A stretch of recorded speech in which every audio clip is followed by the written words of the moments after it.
Kartini adalah satu dari sekian banyak buruh yang mengalami pemutusan kerja.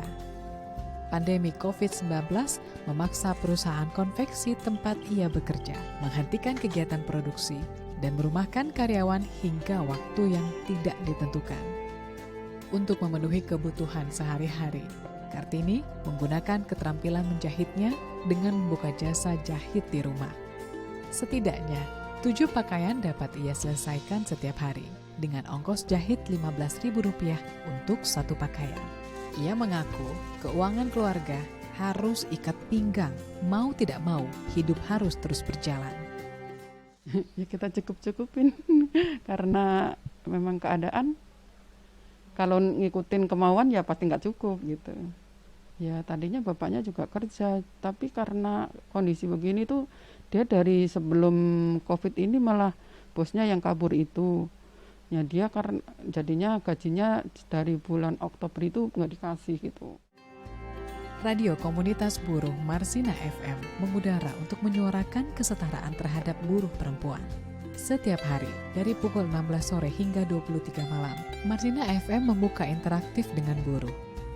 Selama masa pandemi COVID-19, Marsina FM menerima berbagai keluhan dari buruh tentang PHK dan para pekerja yang dirumahkan.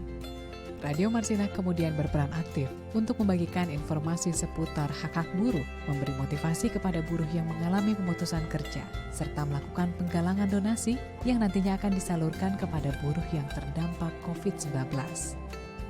Jadi untuk teman-teman pekerja, untuk yang sudah dirumahkan, kita sebagai manusia itu sekarang ditunjukkan bahwa fakta-fakta sekarang ini menunjukkan bahwa yang paling kuat dalam menghadapi situasi ini adalah kekuatan kita sendiri gitu. Maksudnya saling bantu antar kita. Nah, saling bantunya bentuknya apa sih gitu?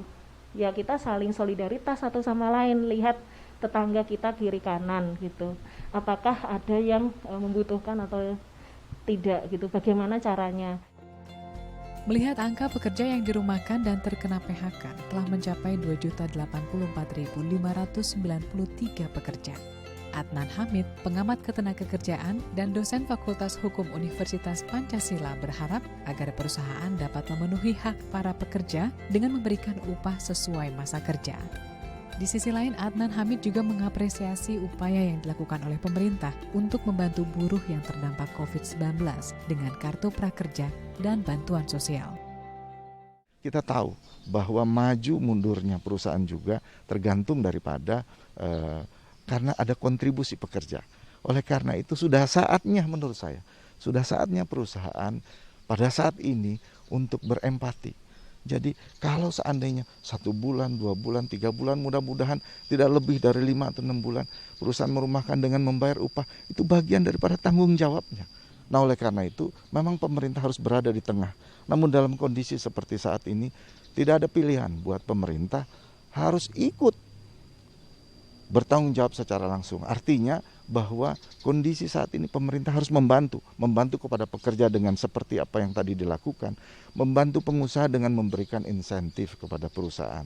Misalkan insentif dalam bentuk pajak, saya sependapat itu. Mungkin menangguhkan atau barangkali insentif dalam pembayaran berkaitan dengan BPJS. Novi Permatasari, Doni Hidayat, DAI TV.